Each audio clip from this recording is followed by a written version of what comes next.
Spoilers, previews, reveals. These are a few of my favourite things. I've actually been given a spell from the new Magic Legends game to reveal to you all, which is nice. Wait, you know, Magic Legends, the action. Okay, I mentioned Magic Legends to a couple of my friends in passing, not mentioning this preview yet, but just to mention the game. And several of them are entrenched, like regular playing Magic players on Arena and on Modo. They're on Magic Discords, and they didn't know what the game was until I reminded them. That's kind of yeah, that's not good. This means that perhaps it hasn't landed or been marketed as well as it could be. It could be that it just fell out of popular consciousness after its initial reveal because, well, the excitement wasn't there. There's also an obsession with the same noun, or I guess in this case, adjective, when describing Magic product. It originally was mythic, but this year, 2020, is more the year of the legend. So don't confuse Magic Legends with the 1994 set Legends. Nor should you confuse it with any legendary creature that you might use as the commander in your commander deck. Nor, and more probably importantly, the other product coming out this year called Commander Legends. I should actually caveat that. I don't actually know when Magic Legends is coming out. I don't even know if it is this year. But Commander Legends is coming out this year, and that's a draftable set for Commander, but it's also called Legends. And also don't get it confused with the Legendary Creature podcast. Not Hasbro or WotC endorsed, just a podcast that I've enjoyed in the past. They're still going. They're called Legendary. The point I'm making is that it can be a bit confusing. It's not the greatest marketing in the world to use the same word over and over and over again to describe like several parts of the same bloody game. It's a little bit cliche, I guess, is what I'm getting at.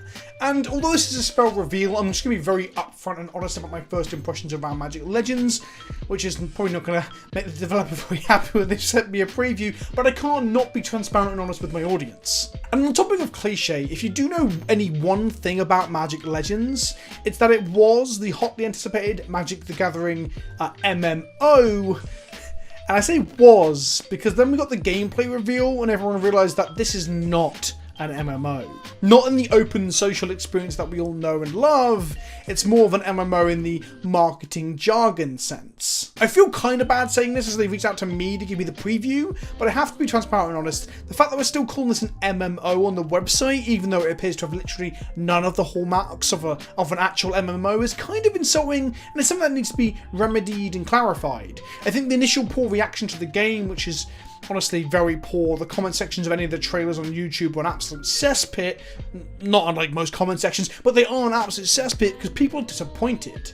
And that disappointment comes from almost exclusively from the fact that people were expecting an MMO and they got a Diablo clone. Now, I just want to address the whole Diablo clone thing. Like, usually genres and games are described as clones in a negative way, when in reality that shouldn't be a negative thing. The entire first-person shooter genre was called Doom clones for the longest time. A lot of open-world action games, things like the Assassin's Creeds and the Just Causes of this world now, were originally GTA clones. Like, calling it a Diablo clone is basically synonymous for calling it an action RPG, because Diablo is the most famous of those action RPGs. And this looks like an instanced action RPG, reminiscent of gameplay rhythms and styles like Diablo 3 or Path to Exile. There is a randomized deck element where your powers are drawn from a deck, similar to MTG, to add an element of variance and chaos that we're all familiar with in MTG. It also means your friends that will play with you will claim that, I would have beaten that boss if I'd only drawn the exact right cards in the right combination.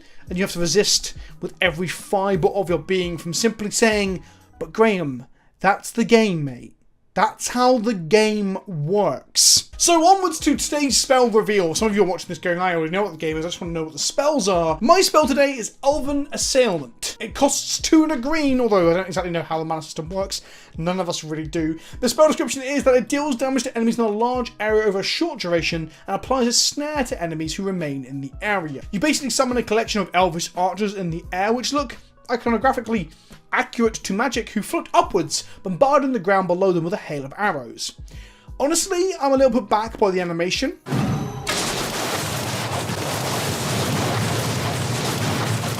The elves simply appearing in the air, floating on nothing, they're slow floating upwards, juxtaposed with their comically high fire rate. Like, the way their arms move is genuinely funny.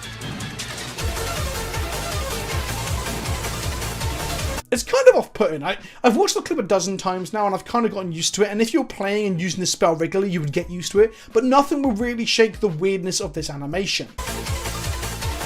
It feels a bit like a parody of a magic spell. Like, we've got to put elves in, let's make them comically fast at firing arrows. That's a defining feature of elves, right? It feels like they need to add elves to this AoE spell is an afterthought to make it green. Elves firing arrows is inherently an MTG thing, it just doesn't visually work very well as imagery within this game's engine. It just kind of looks odd. The footage I was sent had some other cool stuff in it. This Ikoria looking wolf thing, for example. This summoned mushroom covered in spiders, which I thought I recognised from a magic card, but the only mushroom covered spider I could find was Arastra, and she had a human head. Am I missing something? Can anyone place their finger on where I've seen this mushroom covered spider before within Magic? Ultimately, in the footage, the spell looks fun to use. The mass AoE damage to hordes of goblins with like numbers popping up as you do damage is going to create like a good feedback loop, and doing damage to groups of Cabal as well. It all seems decent, but besides that, it isn't the most exciting of spells to talk about. The footage does show that there will be a large number of enemies on screen at once, and this time around we aren't seeing huge frame rate issues like we did in the launch trailer. The other thing that stood out to me was I was trying to put my finger on which planes we were visiting in each piece of these footage,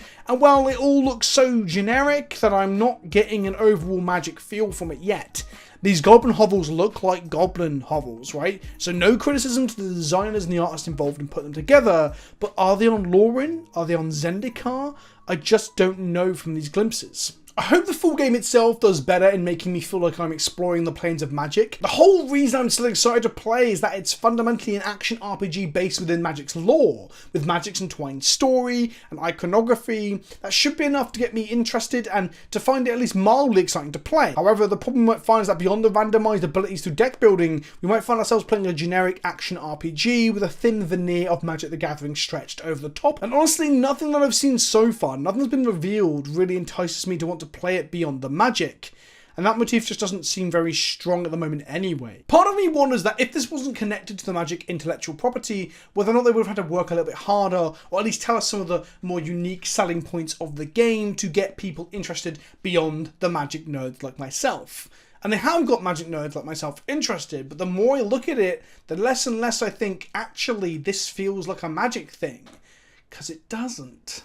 And that's just on what they're showing us and telling us right now. The real fear is that it is just relying on the Magic property to get people involved, then a basic feedback loop or gameplay loop that feels enticing to play regularly and ongoing, and then they've hooked some people, they make their money through the monetization, and ultimately the game wasn't worthwhile. That's a lot of conjecture, I get it, but I want to see something that makes me feel that this game has some soul. And at the moment, we're kind of lacking that. We need some better reveals.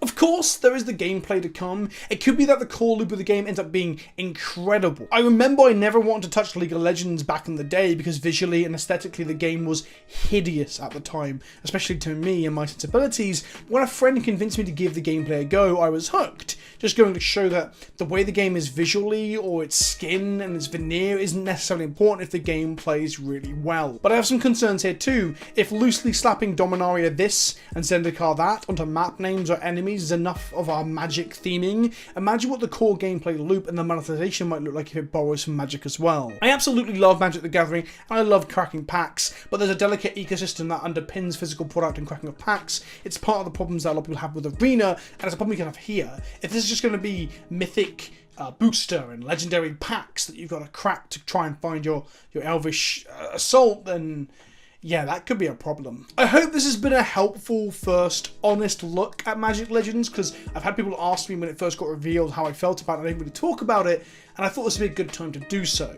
And like I said, they reached out to me and gave me the spell reveal, but I couldn't make this video without being honest about my first impressions. I will still play it. I'm still excited for it, and there's still plenty of time for it to improve. But what we're getting revealed at the moment is just small tidbits that aren't enough, and they don't really hint at anything larger that's going to be of any substance. When it comes out, I will inevitably make a video about it, and I'll probably stream it a couple of times on twitch.tv/PleasantKenobi, which if you haven't followed already, you probably should. A big thank you to Perfect World for sending me this preview, and I'm sorry I've kind of like, I don't know, slammed you a little bit here. I'm not slamming, I'm just voicing some genuine concerns about how little we've seen so far. So tell me in the comment section below, is a Magic themed action RPG enough to lure you in to play it? Do you even care after the whole it's not an MMO debacle? Or perhaps perhaps like me, you don't think we can really judge it just yet. We can't even judge if it's really an MMO. What if they reveal there's a Jace's Sanctum you can all hang around in and be social in, like hubs? What if they reveal there's a marketplace that you can buy and sell your spells and items and creatures and summons on? All I do know is if those things exist, we need to know about them sooner rather than later, before this fades from memory completely and no one cares when it comes out. I've been Vince, also known as PleasantKenobi on the internet. I hope you've enjoyed this video. Hit that like button, ring that bell, subscribe if you haven't already, and I'll see you all again soon. Ta-ta for now.